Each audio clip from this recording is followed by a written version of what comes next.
ధోరణితో, పటేల్ గారు ఒక ధోరణితో, మహాత్మా గాంధీ గారు అంటే ఇక చెప్తారు. హింస అనేది ఉండకూడదు, అహింస అనే పద్ధతిలో వెళ్ళాలని.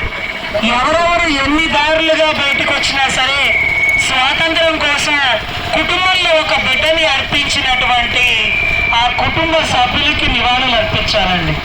యుద్ధం వచ్చినప్పుడు ఇంట్లో భర్తని పంపించి బిడ్డని పంపించి బోర్డర్లో ఉండే సైన్యంలాగా ఎంతోమంది ఉంటారు.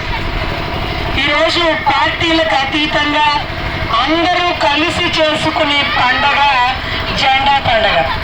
అది కులాలు లేవు, మతాలు లేవు, పార్టీలు లేవు. కొన్ని పండుగలు ఒకళ్ళు, కొన్ని పండుగలు ఇంకొకళ్ళు చేసుకుంటారు. కానీ స్కూల్ పిల్లలందరికీ ఈరోజు జెండా పండుగ వచ్చింది అని. ఇప్పుడేదో ఇండిపెండెన్స్ డే అన్నట్టుగా మనం సెలబ్రేట్ చేసుకున్నాం. కానీ బడి పంతుల సినిమా నుంచి జెండా పండుగనే అంటారు. అంటే పండుగ అంటే ఒక సంతోష వాతావరణం. అలాగా వచ్చిన తర్వాత వచ్చినటువంటి సంతోషం. ఈ పరుచు వృత్తికి సంబంధించి ప్రతి సంవత్సరం ఈ ఆర్గనైజేషన్ చాలా గొప్పగా ఉంది. అతి తొందరలో ఈ ఆర్గనైజేషన్ పవన్ కళ్యాణ్ గారిని కలవనుంది. చాలా గొప్ప ఆదర్శాలు, అన్నయ్య సిద్ధాంతాలు. దాంట్లో ఉండే ఒక సిద్ధాంతం పర్యావరణాన్ని పరిశుభ్రంగా ఉంచడం, స్వచ్ఛమైన గాలి, కలుషితం లేకుండా ఉండడం, ఇవన్నీ. సో ఈ మొక్కలు నాటే పని చూస్తుంటే ఫ్లెక్సీలు కట్టడం, బ్యానర్లు వేయించడం, డీజేలు పెట్టడం, దండరాలు చేయడం కంటే ఒక మంచి మొక్కని పెట్టడం చాలా ముఖ్యం. మనం తినేదే అవతల వాళ్ళకి పెట్టాలి. ఏవో పిచ్చి మొక్కలు కాకుండా చక్కగా ప్రతి ఇంటికి ఉపయోగకరంగా ఒక జామ మొక్క, ఒక నిమ్మ మొక్క, ఒక ఉసిరి, ఒక మామిడికాయ, ఇవన్నీ చాలా కాస్ట్లీ అండి. కానీ ఎందుకు కొని తీసుకొచ్చారు? ఇప్పుడు అటవీ శాఖకు సంబంధించి గతంలో మొక్కలు పనిచేయనప్పుడు ఏ మొక్కలు ఇస్తారో కూడా తెలీదు, అవే పెట్టేవాళ్ళు, వాటికి చుట్టూ కాంచలేసేవాళ్ళు. కానీ ఇక్కడ ఇష్టంగా మొక్కను తీసుకొని ఎప్పుడు కాయ కాస్తుంది, ఎప్పుడు చెట్టు పెద్దదవుతుంది అంటూ మనస్ఫూర్తిగా ఎదురు చూస్తారు. ఆ మొక్కలు అంత గొప్పగా ఉన్నాయండి. ప్రతి పువ్వు పూజకి, ప్రతి కాయ కుటుంబానికి అనే విధంగా చాలా అద్భుతంగా ఉంది ఈ ఆలోచన. దీంట్లో స్కూల్ స్టూడెంట్స్ని ఇన్వాల్వ్ చేయడం ఎలా ఉందంటే, రేపు మనకి ఉద్యోగం వచ్చాక మనం కూడా ఇలా చేయాలి. మనకి చేతిలో డబ్బు వచ్చాక ఆ సినిమాలు ఈ సినిమాలు కాదు చూడాల్సిందో, లేకపోతే విలాసాలు కాదు, కేవలం మొక్కలు నాటాలి. అప్పుడు స్కూల్ డేస్లో మేము నాటాం కదా అని.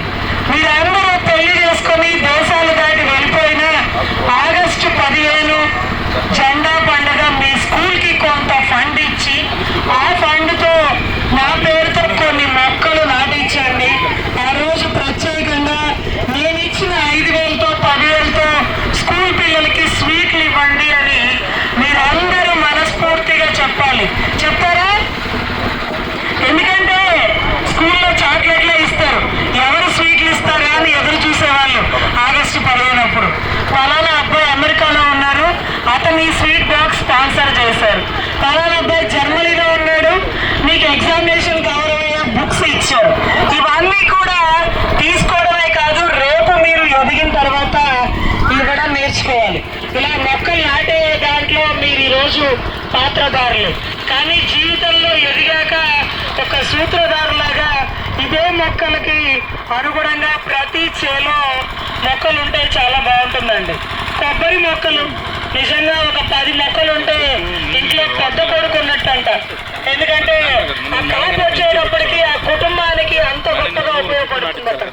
ఒకళ్ళ చేను మునిగిన బోర్డర్లో ఉండే కొబ్బరి మొక్కలు ఆ చేను ఓనర్కి కడుపు నింపుతుంది, నీడనిస్తుంది, అన్ని రకాలుగా ఉపయోగపడుతుంది. దయచేసి ప్రతి చేను ఓనరు కూడా మీ పొలంలో ఏ పంటైనా వేసుకోండి, కానీ హద్దుల్లో కొబ్బరి మొక్కలు వేస్తే మీకు మీ కుటుంబానికి ఉపయోగకరంగా ఉంటాయి. ఆ కొబ్బరికాయల్ని అవసరమైతే గుడికి కూడా మీరు మనస్ఫూర్తిగా ఇవ్వచ్చు. ధన్యవాదాలండి నాకు ఈ అవకాశం ఇచ్చినందుకు.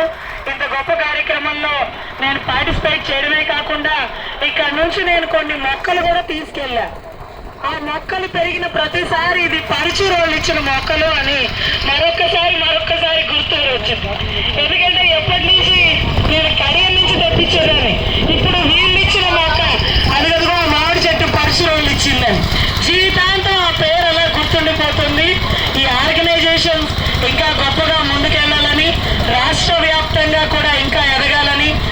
అన్ని జిల్లాల్లో పక్క దేశాల్లో చదువుకుంటున్న పిల్లలతో ఒక ఆర్గనైజేషన్ స్ప్రెడ్ చేసి వాళ్ళ పుట్టిన ఊరు రుణం తీర్చుకోవడం ఒక మొక్క రూపంలోని మనస్ఫూర్తిగా కోరుకుంటున్నాను.